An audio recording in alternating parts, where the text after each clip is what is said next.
Hi. Hi. Hi. We are live. Hi, Chris. Hi, Maggie. Hope you are doing great. I'm so happy to meet you today. And I just remind those who will view our video for the first time that we have co-authored a book together. It's called Psychic Self-Defense Kit. And you have also published a book and a workbook about thriving in the new vibration. And we love books and love sharing about the books. Absolutely. Yeah, that's right. So our talk for today is about the best books that you have read in April and what you've learned from them. Of course, we talk about spiritual books. So maybe we can start with one of them. Well, we both read one book and then you went on to another one by the same author. And the author is Mitch Horowitz. And he wrote The Power of Your Subconscious Mind. And I've seen him on Gaia and on Inspire Nation, and I really like listening to him. And I find him very practical, I suppose, but very confident. And hold on, I've got so many things in here to bring up. Maggie, I wonder if you have the book. Maybe you can show it to us. It's on Kindle, so unfortunately, so I'm gonna look for the picture. Just in yes, you sent me the picture. I'm just gonna get it out so that But he's a very, very interesting man, and I found it fascinating that I can listen to him on Gaia or Inspire Nation, but when I'm reading his book, I can hear him reading his book. He talks the same as he writes, which I find fascinating. And he's an extremely confident man. He sets out a goal and he knows he's going to achieve it. But he sets out the goal and he's telling you how he does this. He sets it up and then he takes you through the various steps which you can take, that's it, and how to achieve it.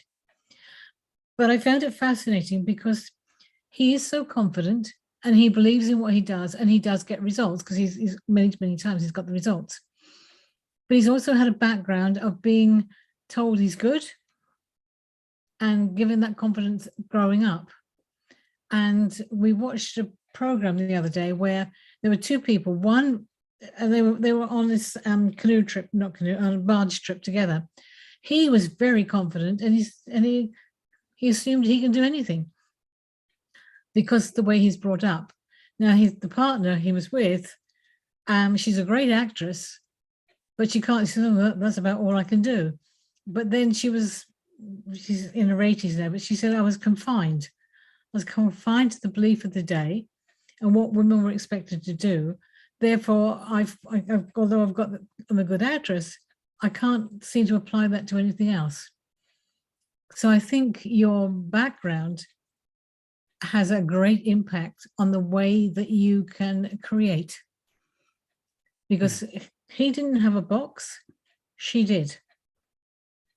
So it's finding the way out of the box in order for her to create, which I thought was quite interesting. Yeah, and what happened is they were in a situation where they were offered a chance to paint something. And he went in with the idea that, yes, I can paint. Yeah, I've never painted before, but I can paint. Exactly. Yeah. And he made a reasonable picture. She went in with the idea that she couldn't paint and it was a disaster. And it's really how you condition yourself. Yes. The going in with the idea that you can achieve something. In fact, I'll be talking about that in the book that I read. So I'll save that part, but I'll remind you when we get there. So back to you, Maggie. Yeah, that's very good.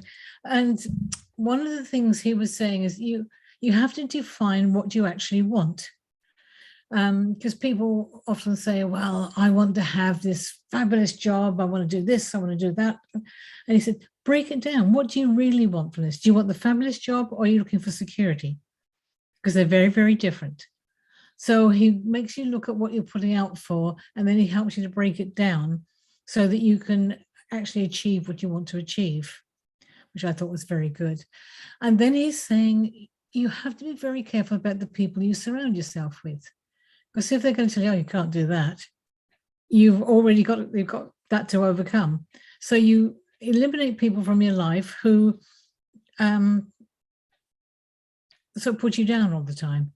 And then you've put yourself into circumstances which are more conducive to you achieving your goal. And be realistic about the time frame as well. Because if you say suddenly, I want to learn to speak Swahili within a week, and you don't do anything, you're probably not going to do it. So he said, your goals have to be really realistic, and surrounding yourself with people who can help you. What was the other thing in there? And activities that give you the confidence that you need and will enhance what you're putting out for. That was one of the main things, wasn't it? Yes.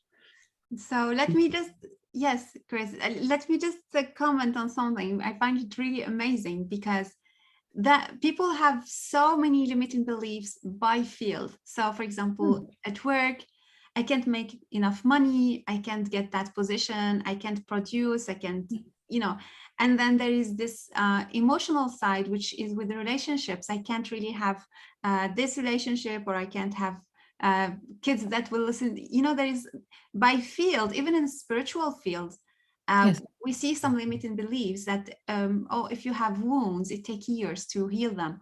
Or if you have this, energetic wound, it's gonna take you like maybe thousands and thousands of dollars to there are limiting beliefs in everything, and it's really important to see them and to dissecate them by field, because instead of just having an overview, really see them, how they are working on your life.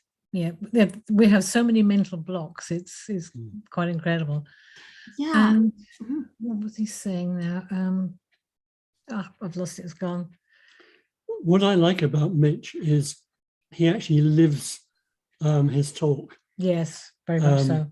You can see from the Gaia programs and things like that. Yeah. He actually embodies what he's talking about in his books. And he has a very encouraging way of looking at life. And he explains things really, really well. That's really interesting. This morning I had the client, and we had this card in our session, and it's the tarot card talking about the Eight of Swords, talking about, you have been limiting yourself, and you thought that you're imprisoned by external factors and your education and things like that. But there is an exit point that exists, that maybe something you can do. There is something you can do. Yeah, because it's interesting, because you often hear people, especially as they're getting older, they're saying, oh, my mum, my dad, my uncle, they had this illness, they had that illness, I'm going to get that. And they forget that they can express their genes differently. They don't have to take on these things. And by changing their lifestyle, they can avoid most of them. But we put ourselves into this category, they've had it, therefore I have to have it. And that's one big mental block that most people have. So the ideas that you got from the books is that to free ourselves, there is, like from what I hear, is to put, realizable, or how to say it, attainable objectives or attainable goals. Yes. There's also the courage to do these things. And there is also predisposition to be open, to, predisposition to be adventurous, to try things. And also not to control how your wish comes about. Because quite often we say, I want this, and therefore I have to follow this path, I have to do this, rather than letting the universe take over and say, okay, well, we'll do this today, which that's the wrong direction. In actual fact, it might be the best direction, but you have no concept of what they're trying to do. But if you follow the guides, it will take you to the goal that you want to go to. Yes. And before you start talking about the next book, because you've read another book of him, right? Yes. I just want to put in my book here because it's so interesting. So for the last month, I have really enjoyed a lot this book, and it's called Radical Remission: Surviving Cancer Against All Odds. And it's by Kelly A. Turner. So it was an audiobook. I had it as an audiobook because I'm reading other books. And I find it really interesting, this, synchronicity and correspondence, because it talks also about being open to try different things and to not believe that if you have special condition or difficult condition, that you're gonna die, that your fate is done, is written, and you have nothing else to do but to just follow protocols, or follow some limited belief steps. It was a wonderful book that speaks about what is life, the surprise effect that we can have about our own capacities of healing, about the kindness that people can show, the generosity of people. It shows really the beautiful side of humanity, and that is another aspect that is coming very strongly to me, as about, I've seen the awful things. What about now getting back to the beautiful things about humanity and reawakening that and enhancing it? Because what we focus on gets bigger. So let's focus on the beautiful aspect of humanity and the miracles that we are able to do. There are really good things. So Yes. it's a shame when we shut them out because of preconceived ideas or fear. And when we see something coming up that's very negative, which we often do, we think, okay, well, let's have a look at that. Don't dismiss it, but have a look at it. And then if I could transform it, what would be the positive side of that? And then go into the positive side and create that, rather than reinforce the negative. And we don't tend to do that. Yes, people, that's the other aspect that she talks about, the 9 keys to, for healing, that enhance healing, so on. But one thing that's really interesting is that the way we talk to ourselves is, or comes from the education, sometimes comes from the parents, and we don't check that from within. Yes. That those inner voices that we have within us sometimes do not belong to us in a way. Yes. Or maybe they belonged to us in the past, but we can let them go. We can have other personalities, sub-personalities taking the lead. So there is something coming in today that is talking about hope and the empowerment, and that I really like seeing in our readings. We don't have to take on our parents or anybody else's views as ours. They're not. We have our own, and can we establish our own? And quite often we don't know how to establish our own. We're so conditioned into accepting somebody else's point of view, and we don't do any research or looking to find out, hey, what do I really like? And you might read 6 or 7 books, all different ideas, and then you have to formulate your own idea from that. And also we forget ourselves in the needs and desires of others. Yes, whether that's right. That can be our closed ones, or maybe like a big scale, like maybe parents, governments, and so on. We forget ourselves, and that's the call, like go back and listen and trust. Even if you're gonna just miss it and break your head off, just trust it and try it by yourself. Yeah. And we also found that this sort of tied in with our book, didn't it? Yes. With about thought forms and what you do with thought forms, how you get rid of them. I thought, oh, this sort of gels together very, very nicely. Yes, I tried also your way of, like the description. You explained this technique of the thought forms and how we work with it, and I did the courses with you. And I have identified this thought form recently about like, oh, I'm starting to get older. Oh my goodness, I have started to have like white hair. Oh my God, the heck? Where did that come from? And when I did this technique about, there is something linked to the lineage of my mom and my aunts, and that is linked to how we envision a woman.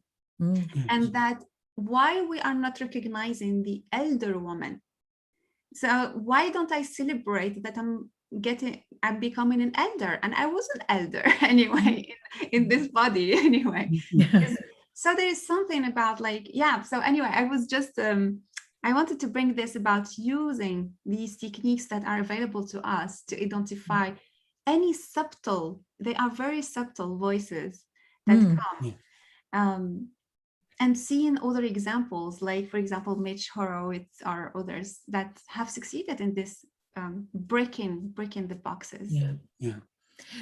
But it's interesting how people want to put you into a category. My hair is very dark for my age. And the number of people who get very upset with me because I don't dye it.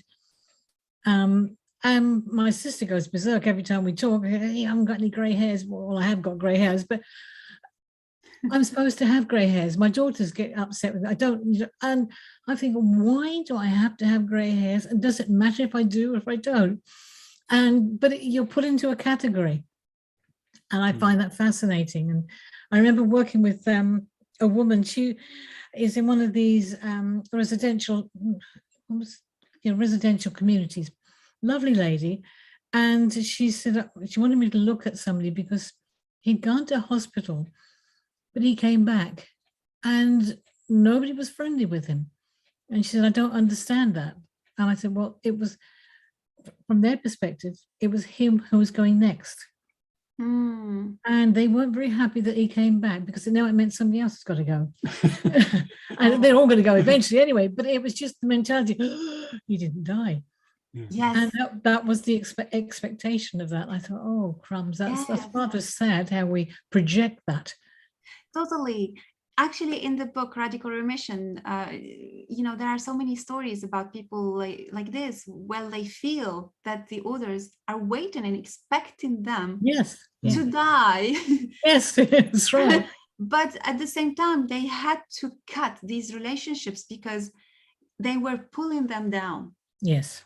So one of the persons was saying, I don't need to complain. To comply to what they are waiting and expecting. Yes, that's right. To live. Yeah. So there's something really interesting there. We can decide not to follow, not to comply.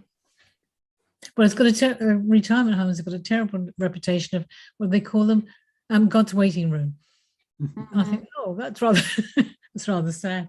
Anyway, I'm taking up all of your time. Well, you're doing wonderful. I'm enjoying the conversation. Yeah. We talk about the second book, which is Secret of Self-Mastery, that I'm going to share just right now here.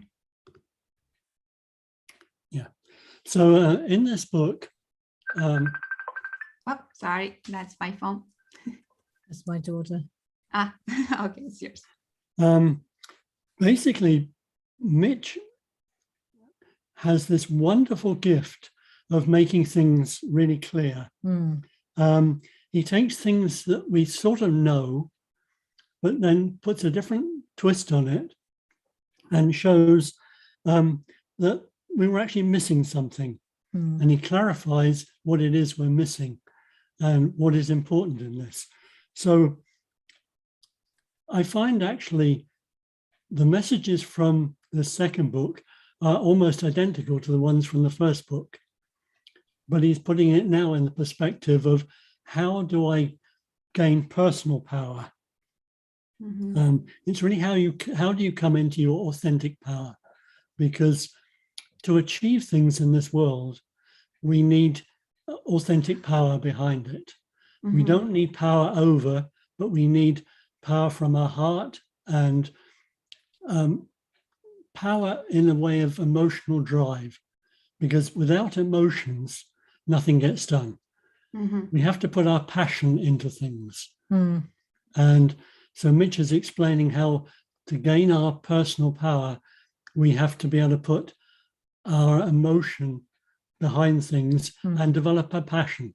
Identify what it is we really want, not what we say we want, but what we really want, and then come at that from a position of passion. Because without emotion behind it, it's absolutely flat. So if you're putting out for something and you're going, well, I want this, I want that, it has no meaning to it. But if you put, I want this, and not necessarily in that way, but you've got to have the emotion behind it, otherwise you can't create it. There is something I noticed though about the passion. People now work, not all, but many people work at places that are not passionate about. They have jobs that are not passionate about, yet the emotional machine within us is still working. So they try to put those emotions in relations, in some passions, like let's say movies or things like that, video games and things like that. But it doesn't come back, because these type of passions do not give you back in a way. They take from you and don't get back to you some energy. While if you are putting it into what is your real mission in this life, or your real call, there is something that goes and comes back, and it nourishes you too. But if you throw that energy, if people throw that energy into some things because they're not, they don't have the courage to follow their calling, they're just gonna feel more and more desperate. And that has been coming a lot these last days and weeks among people I talk to. And I'm like, wake up. What is your real call? Just follow it, and you will see how you will regain energy, and you can do whatever you want to do. And even in a simple repetitive job, you can actually find something to focus on and build it up. But the moment you treat it as a pain, as something I have to do and I don't want to do, then it basically, your whole day becomes focused on that negative thought.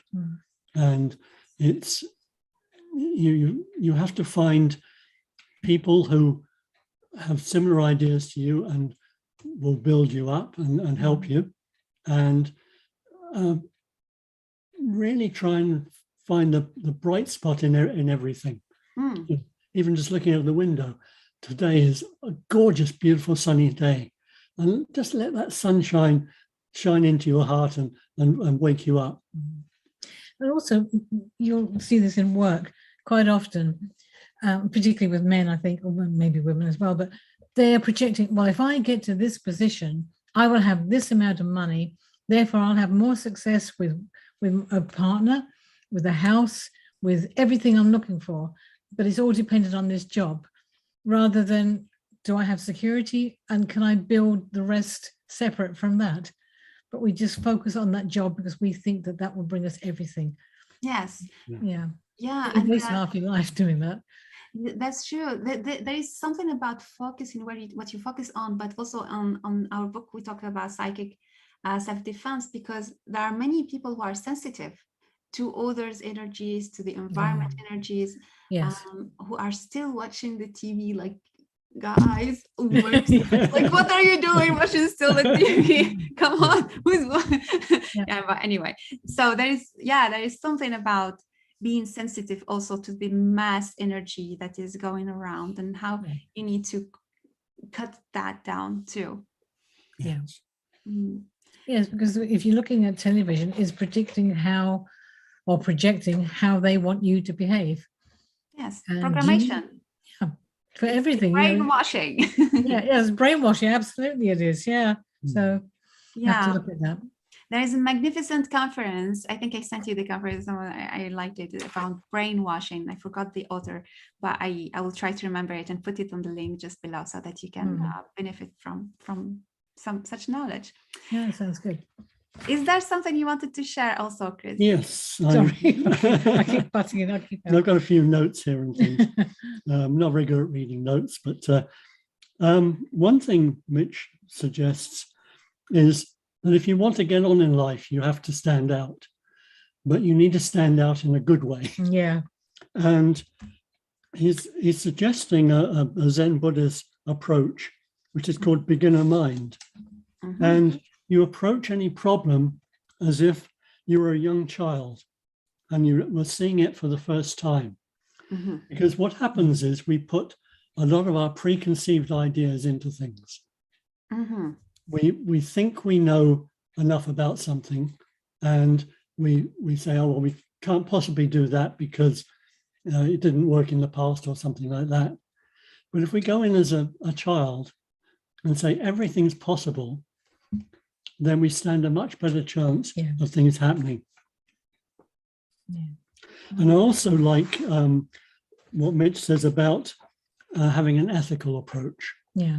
There's a lot of people in this world who've done really well, but they've done it at the expense of other people. Mm. And in the long run, that really hurts them. It always comes back in a bad way.